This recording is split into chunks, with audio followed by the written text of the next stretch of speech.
Real quick, the uncensored version of this video is at patreon.com/Broskie. Enjoy the video. We all have our favorite series, but how much do we know about their creators? Do they have a very familiar art style that you can't mistake anywhere else? Do they follow similar themes when it comes to their story or characters? Do you even like their other works? These are all questions I've been asking myself since looking at the mangaka Zyugoya, who has written some of my all-time favorites. Manga like My Divorced Crybaby Neighbor, or When I Returned Home My Childhood Friend Was Broken. But I noticed with all of his stories, they all share something similar. Oh, aside from the characters looking like they have back problems. Now, while reading these manga and looking for some of these similarities, I realized that I really appreciate Zyugoya's ability to just create. This man is constantly making art and manga, and when he finishes one story, he has already started on the next one. If you are following a manga weekly or monthly, by the time that one ends or goes on a break, there's already another one to pick up. And one of the most wonderful things about these series and this artist is the fact that you can easily identify their art. Whether it be on Twitter, whether it be on some cool forum, or, you know, an incognito mode, you're always going to be able to point to that character and go, oh, hey, that's that character from that guy with the long Z name. I can tell by the really small faces and the thick lines and the big honka-donka-badonkus. It's just a lot of booba, like consistently. Now, there are multiple characters and stories that he has introduced as a webcomic and a mangaka, but I want to focus on 4 for you guys. Because there is so much in his characters and in his story that share parallels that make you really build a connection with him as an artist or these characters on paper. And right off the bat, that is what sold me first for these characters, is that the art style was so unique. I don't remember where, I don't remember when, but I do remember when I first noticed this character. And I'm not just talking about the big old boobies. But I remember seeing this character with a round face, big bug hard eyes, and multicolored hair. And I do remember thinking to myself that I'd never seen a character design like this before, regardless of online, but in a story or in a manga. The lines were a little rough, everything was kind of colored smeared. They had giant ears sticking out of the hair, a simple two-toned hairstyle, and an expression that was just adorable. Now, this woman is from one of Zyugoya's biggest hits, that is My Divorced Crybaby Neighbor. A story that challenges you to look at the insecurities and struggles of being divorced or going through a breakup or going through people telling you that you're just not worth it. Wanting to create something fluffy, something soft. A nice little warm romance series, Zyugoya went to work making ochiai-san, a woman in her late 20s living alone. Her neighbor, which you will see throughout these mangas is the same start, is the one giving us this introduction to this character, observing her from the outside as a neighbor, telling us that she is a very nice woman, but she is always alone and sometimes can hear her sobbing through the other side of the wall. Hey, girl, same. One day coming home, he sees her being harassed by a drunk old man, being obviously uncomfortable in the situation, even starting to cry. And so our boy steps out from the narrative position and hits the old man in a comical way while screaming, "Be gone, evil spirit." It's the same thing I do when the Hat Man shows up in the middle of the night. Dakota, I've already told you, the Hat Man isn't real. You like jazz? Anyways, going up and asking if she was okay, she says thank you and begins to cry. And a beautiful color spread of introducing her character fully, she immediately starts to begin a deep spiral of insecurities. She starts berating herself of how she was not able to tell this old man no, even though she's a grown woman, and that she was embarrassed and that she was shy and scared. She ends up feeling so terrible that she runs off, only later to stop and think to herself that that guy was a really nice guy. A few days later, she gets to thank him properly, only to find out that he was suspended and received a pay cut because of that guy that he knocked out was apparently a bigwig to one of their customers. Ochiai-san immediately starts apologizing and offering to pay the difference in salary. She starts asking if there was anything that she could do for him to make it up to him. Looking over at some ingredients that he just got from his grandma that he has no idea how to prepare, he asks her if she can help him cook them. Thus, when seeing her cooking skills, he immediately is impressed and praises her. Now, this is where we first get a glimpse into her past. Getting a quick flashback to a dinner she had cooked only for a man to be choosing to eat fast food instead. This obviously being her ex-husband and helping us go towards understanding where some of these insecurities stem from.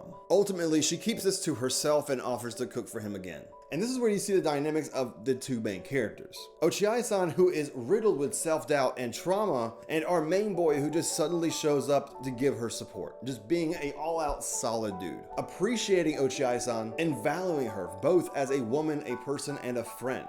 However, despite his best efforts, Ochiai-san constantly gets in her own head and won't allow herself to believe him. Her anxiety tells her that she is no good, she is childish, and that things aren't going to end well. All of these are real insecurities that me or you or anybody else have felt before, or they still feel every day, right? Like, it'd be crazy if I was like the only one that was riddled with insecurities. And over a day of worrying about this, she tells herself that she needs to go see him because that is the promise that she made. But when she finally convinces herself to open that door, she is greeted with a smiling face asking her if she would like coffee or tea. Homeboy is so excited for her to visit and cook again for him. He wanted to make sure that she had something to drink while she was over there to be comfortable. This kindness and generosity showed her how much she was appreciated and began a bright new friendship. This story goes like this for a little bit. Ochiai-san gets insecure, Sawatari-kun is a nice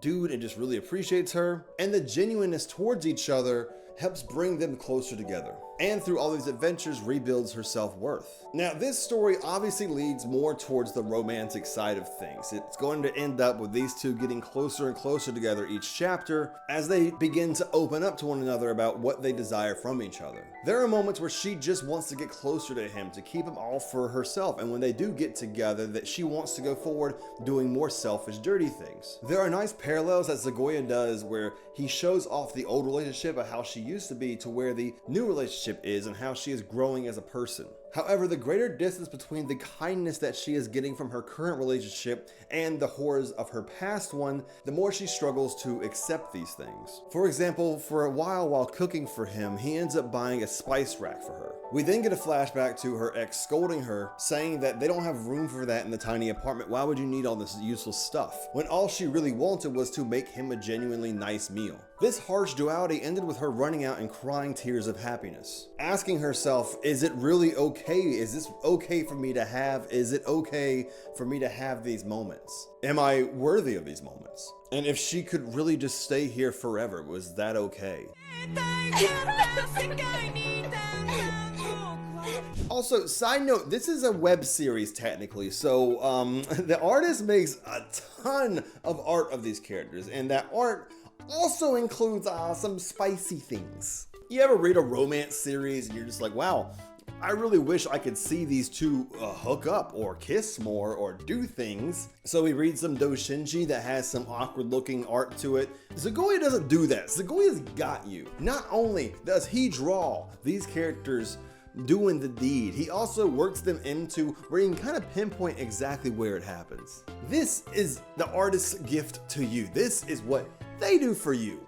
If that's not a reason to go support this man on whatever site they have for selling stuff, I don't know what is. This bringing me to the next topic of this story, the sexual tension that Zyugoya can portray in his stories. He does it in such a real and tangible way. Moments where Ochiai wants to go the distance and backflip over the finish line, only for her insecurities to stop her at the last minute, all the while Satari-kun wants to respect what she does and what she wants out of him, letting her know that it was okay. This makes for many chapters where there is a lot building up to a moment where it to end with them either holding hands or sex. One of the highlights about Zyugoya's short, sweet, and simple to the point storytelling, the story never panders to the situation. He doesn't give us a hype moment just because he knows it's going to give a reaction. Not only would that harshen the character's actual development, it would just feel like a cheap shot for emotion and kind of everything else after that kind of lackluster. Instead, he takes things to a real, believable, and controlled pace.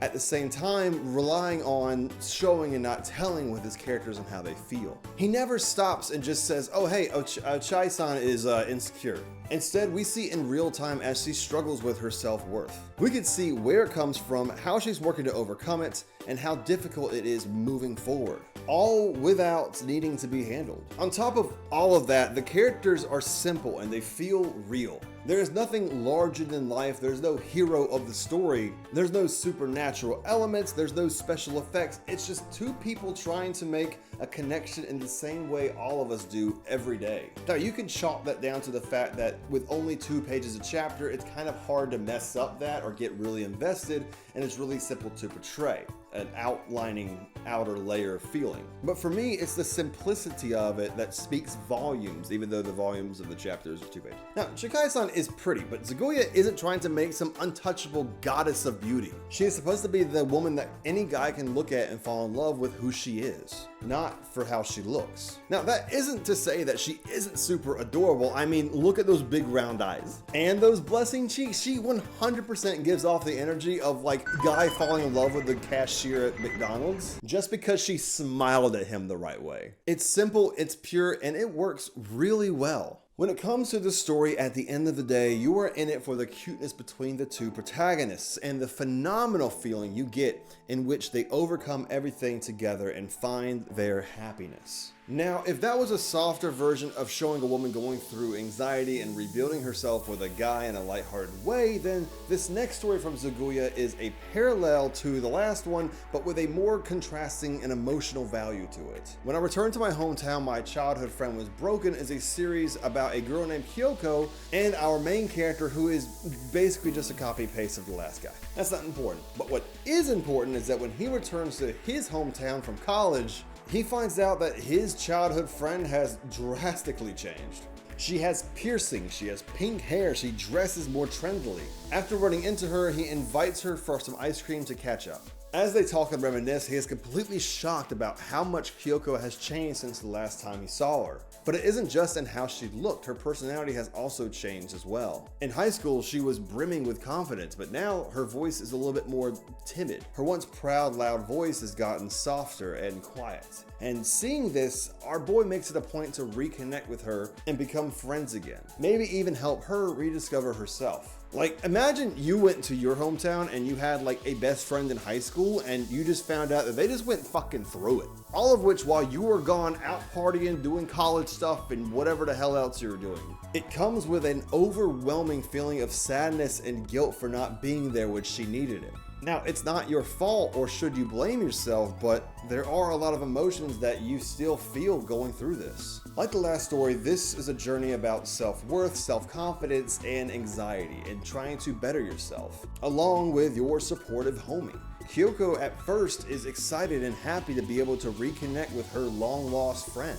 But after hanging out a few times, much like ochiai-san, the insecurities and self-doubt sets in. Kyoko starts getting major anxiety thinking to herself about how he has always been so considerate for her and their feelings ever since she was young. What about her? She's become this. This story isn't so much about Kyoko feeling that she doesn't deserve to be happy or that she isn't good like ochiai-san thinks she is, but instead we follow her insecurities about holding her friend back. How can he expect to live a happy life moving forward when he's hanging around someone that can't even make herself happy?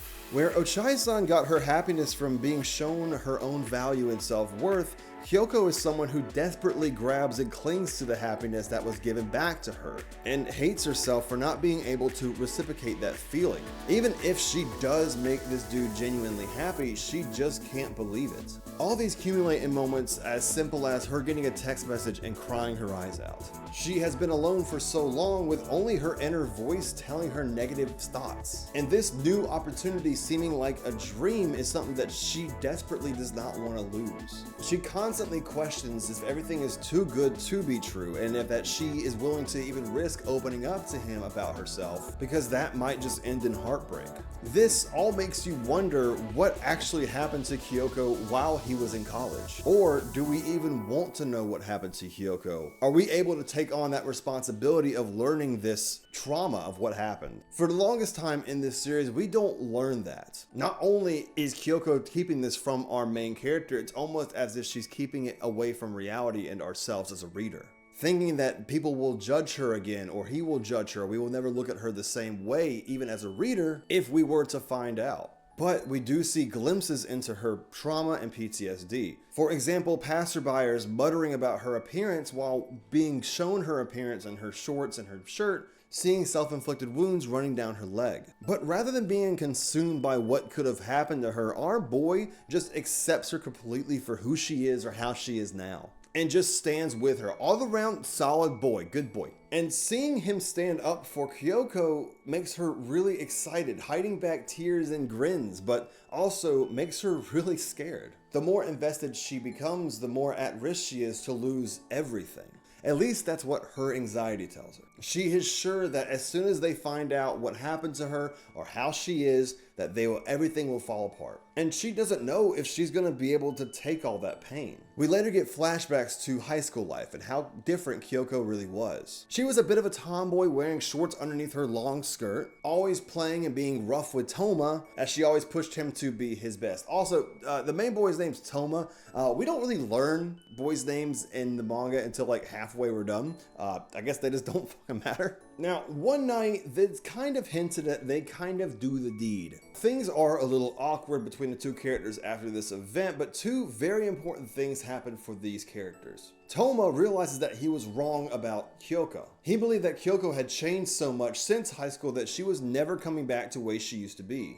But now he actually understands that she is still there. She is just afraid to come out. As for Kyoko, she finally realizes that she loves Toma. But more importantly, she starts to feel better for herself. She starts to believe in herself and actually do things to better herself, whether that be going back to working out and doing runs early in the morning before the sun comes up, to all around just being more positive about herself and trusting the happiness that she's in. The feeling we get as readers is completely different from the tone of the last series that we read. Before, we are jumping through the roof excited that ochiai-san and Sawatari-kun is getting together. Whether they hold hands, hook up, or kiss, we're through the moon excited about this. But in this series, a physical relationship is moving faster than the emotional one. And that's when you realize that you can see the desperate need to be happy. And the desperation to keep Toma is coming from her trauma and her anxiety. Though there has been things going wonderfully, physically, emotionally in this relationship, nothing has really moved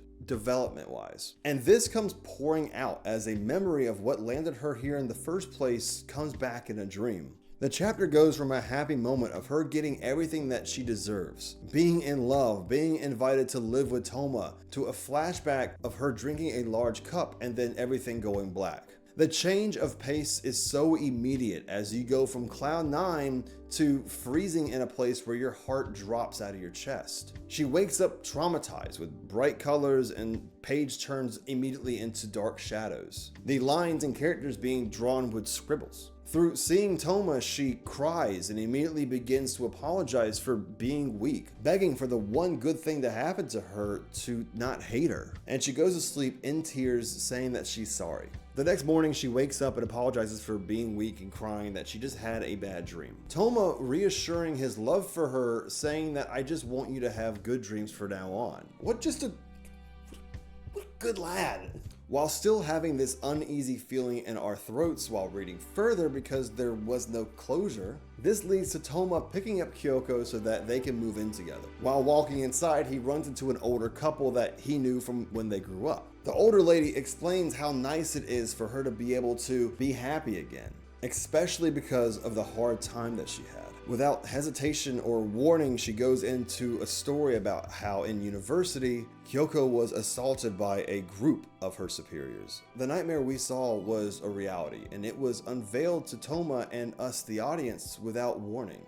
This assault being so bad that they made arrests. Which, I don't want to be that guy, but like, hear me out. In Japan, essay assault, conclusion, something happened to them? Must have been something bad. Now, you gotta remember that Kyoko, up to this point, has not said anything to Toma about what had happened. And respecting her privacy, he never brought it up to her. She looks through the window and hearing everything, begins to cry and panic. This is the moment that she was afraid of, that her anxiety was warning her about, as her heart shatters on the floor. She's going to lose Toma, the one person that cared for her, because she was weak and a victim that can never live life again the way that she wants to. This nightmare in time, this side story for this older couple lives with Kyoko forever, no matter how much happiness, distraction, or friends come to visit from high school. She wanted to deny it herself. She never told Toma because she was afraid that he would judge her and just like the rest of the people walk out.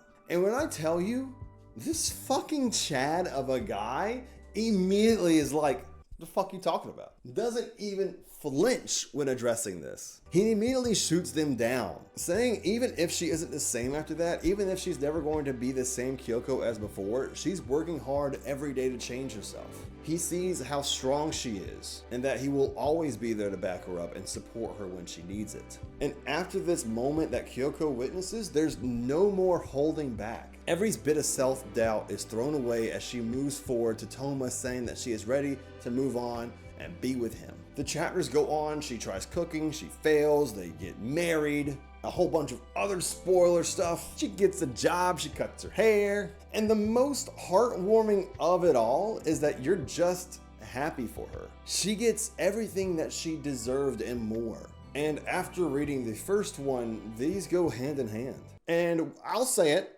cry like a fucking baby. Going from two heavily emotional series to something more fun and whimsical with Zyugoya's style of writing and character designs, we have Hyena-chan ni Nerawarete. As is tradition, this series takes place from the guy's perspective, this time looking a little bit more up. Opening the door, he sees this giant of a woman with messy hair, breathing heavily, and saying he heard about his long-time relationship ending and how his long-distance girlfriend dumped him for a new guy, saying that she was free. Free as in she also doesn't have a boyfriend. Her name is Hyena Eneko, who everyone just calls Hyena. Why? No idea. Is it because she looks like a hyena? Kinda. Does she howl like one? Maybe. Does she have a hyena-like appendix that gives birth painfully through female hyenas? I don't know. Did I also research way too much about hyenas, wildlife, and just everything about them, thinking that when I went into this series, the girl was gonna actually be a hyena? Absolutely. Holy shit, look at that rabid hyena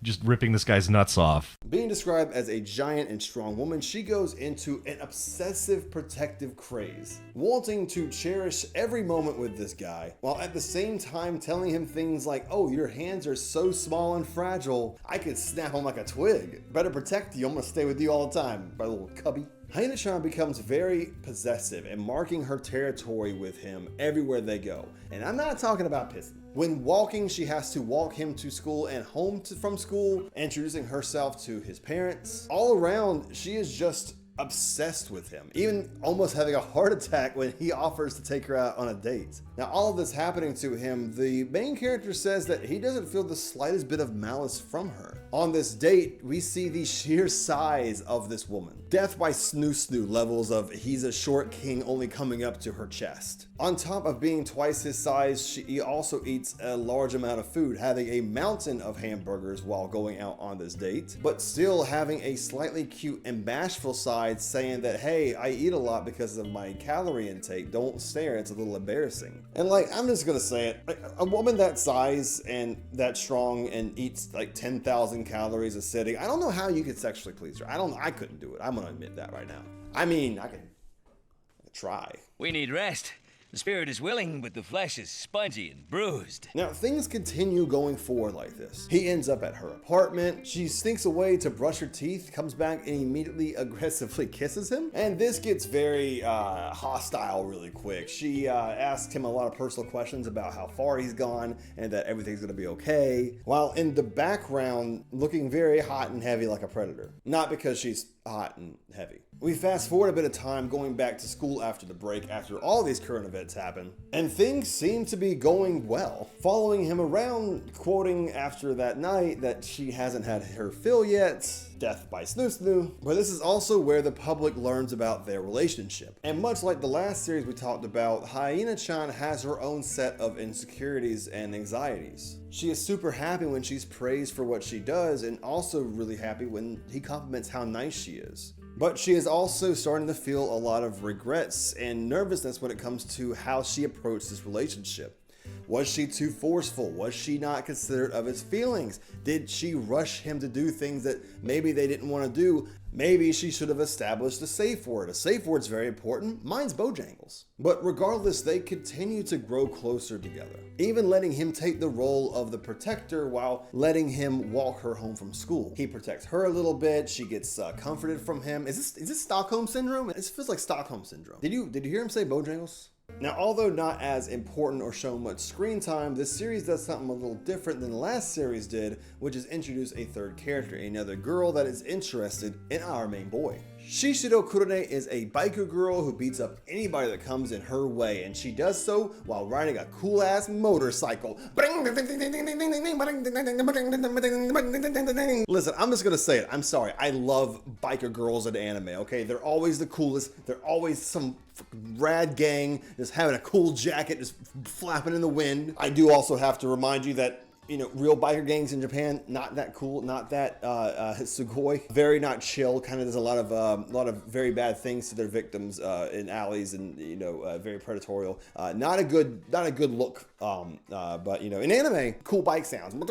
One day, coming from Hyena-chan's house, our main boy helps Shishido find a lost key. This moment of kindness actually makes her fall in love with him. And by fall in love, I mean completely, absolutely cuckoo bonkers obsessed with him. Almost even more than Hyena-chan, claiming that they're gonna have 5 kids, get married, he's gonna drop out of school, 3 boys, 2 girls, let's do this. Now, this is a completely one-sided love, but her dedication and her passion towards this love is something that is really unmatched and heartwarming. I mean, all I got for my birthday was like a tie and a watch, but, you know, I mean, maybe somebody else will show a little bit of more, you know, motivation, dedication. You know, I'm kidding. I'm kidding, baby, please.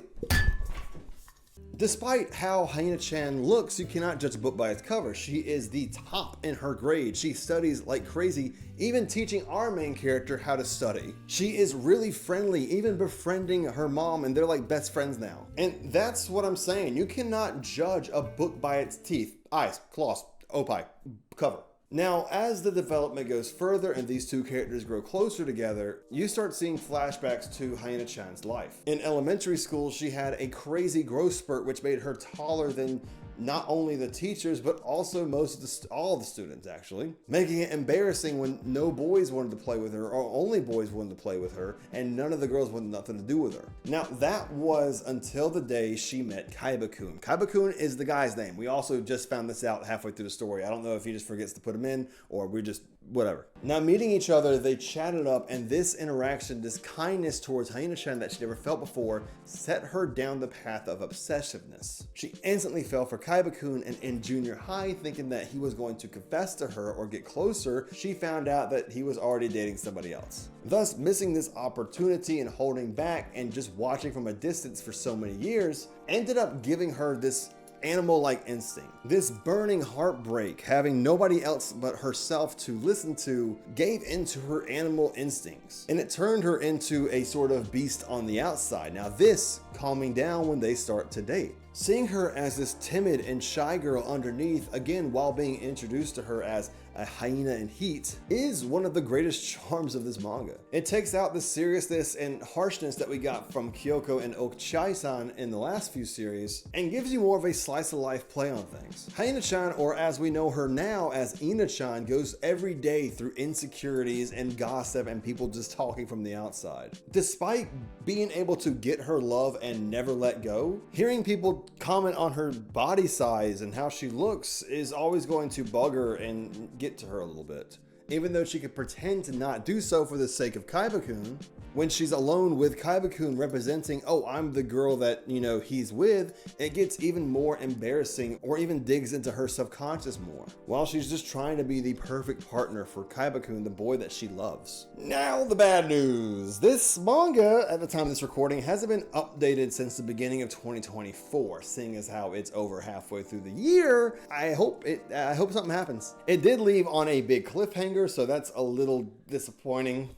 But now, on to the last series that I wanted to talk about from Zyugoya. The Kohai who went from introvert to influencer, that is not a groomer, lands you in this same POV from the guy's perspective. Walking, he runs into one of his old high school buddies, and she is Shigure.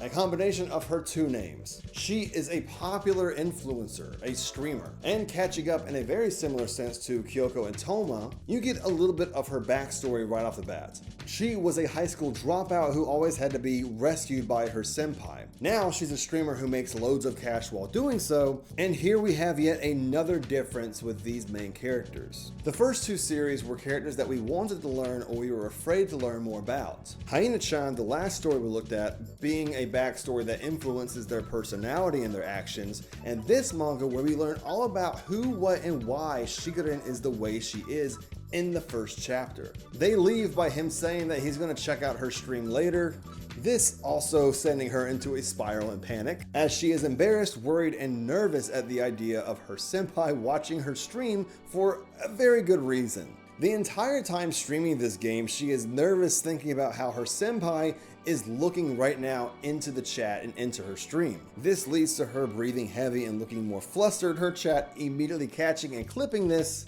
commenting, doesn't she look like she's in heat or something, flipping out at her chat in an embarrassing and cute way, but this is where we see a lot of the problems start. You see, she is hooked on streaming because of her trauma and her past of being bullied. She is clinging to this new lifestyle that she has as her insecurities and anxiety fuels her stress as she is afraid of the idea of being alone again. This not being helped by the people around her in this city being former classmates, running into them every now and then, just to hear comments like, oh, she dropped out of high school and now makes a lot of money. She must be really bitchy. She must think that we're all stupid for staying in school. All of these former classmates and people that see her from her personal life don't hold back when they gossip, or as we like to call it, talk shit. Now, my response personally is, sucks to suck. But for Shigerin, this wasn't the ideal spot for her. It's not like she wanted to be in this position in the first place. She only got here because she left school from being bullied. She wanted to go to school. She wanted to have a normal life.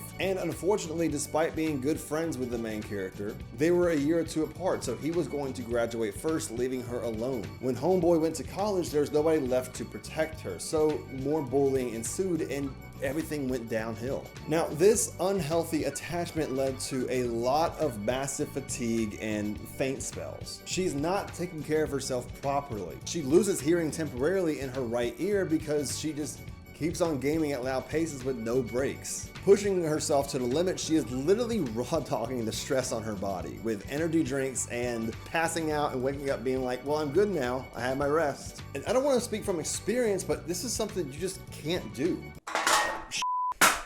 Now, promising to protect Aaron-chan, during this recovery period, he tells her that she needs to take a break, thus suggesting that maybe they should go on a trip together. And this trip is where they grow closer. Alright, it's no secret by now from the uncensored art that you're probably seeing on patreon.com/Dakota Broskie, that Zyugoya is no stranger and not shy to just showing all the sexy stuff. Every part that you wish you could see between these characters in this manga, you get to see in this backlog of Patreon or Pix, whatever website they use, Twitter, just for you to enjoy and see. Not only by filling in the blanks when it comes to these sex scenes he can't put in the manga, but also in really good art panels for his fans. Now, this is pretty much the case for every series, but what makes Introvert to Influencer a little bit different, and my personal favorite, is what they do with this scene of these two characters together. Now, when she hurts her ear and has to recover, he goes, oh, let's go to a vacation. They go on vacation, and oh, oops daisy, we're in an adult hotel. How did this What? Crazy. That was on her, by the way. She did that. Homegirl was playing chess. Now, in this love hotel, Eren-chan actually confesses her love to him by quote saying, this is my first time, just be gentle with me.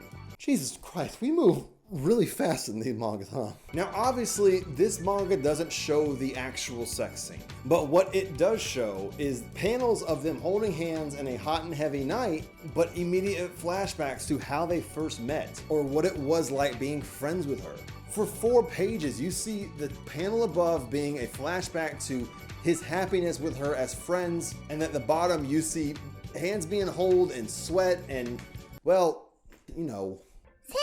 After this, sharing a shower together, holding each other tight, and just sharing a beautiful moment together. I think for me, this is what I love most about this current manga compared to the rest. It has a little bit of everything that made the last 3 stories great sprinkled throughout the story. Now, the biggest thing besides Zyugoya's characters' chests and the back problems that are going to happen in the future, Zyugoya adds a character that is going through anxiety, going through self-worth, and just riddled with insecurities, while also making efforts to have the characters improve themselves, make strides forward. You get to share in their victories over their own anxieties and things in life that happen that they worked hard for. The boys, copy paste. Don't even fucking Toma, Taiga, they're the same. But this goes to show that it's not just Zyugoya's art and character design and big honka tonka badonkas that you see and you notice when it comes to Zyugoya's manga. Yeah, we notice these off the bat when looking at one of his artworks, but when it comes to the story, you notice that each character has a very unique situation when it comes to handling stress and anxiety. Each one of these characters is battling it out with mental health, whether it be from anxiety, PTSD, or self-worth or paranoia. Through these 4 stories, Zyugoya has jumped from one of my not known about artists to one of my favorites. This is a creator who I enjoy keeping up with monthly, weekly, or whenever something else drops. Now, with that being said, please update Hyena. I need to know what the mom looks like. She's about to walk in the door and you just stopped. I need you to help me out here, okay, please. But let me know what you think of Zyugoya's art style and his storytelling. Do you think this takes away from the story and characters, or do you think that it adds a special flair to it? I'd love to know your comments down below. Like, comment, and subscribe. Thank you to Axel Beats for being a patron and being a sticker, and thank you to Spaghetti for being a sticker patron also. If you want to be on the wall, go to patreon.com/Dakota Broskie. Also, thank you Axel Beats again for helping me go over this script. It was a long script. I'm very illiterate and Bro, as someone who taught English to children in Japan, I gotta ask, is this your first language? Do you even know what a comma is? Because you're using like 20 each sentence. And speaking of sentences, you keep swapping tenses in them constantly. Past, future, past, future. And don't even get me started on spelling. Half the words in this are completely made up, or mishmashes of other words to create completely new ones. You're not Snickers. You can't invent things like hangry. All in all, 7 out of 10, not bad. But with all of that said and done, I appreciate you guys. That's all from me. Now, go read some manga.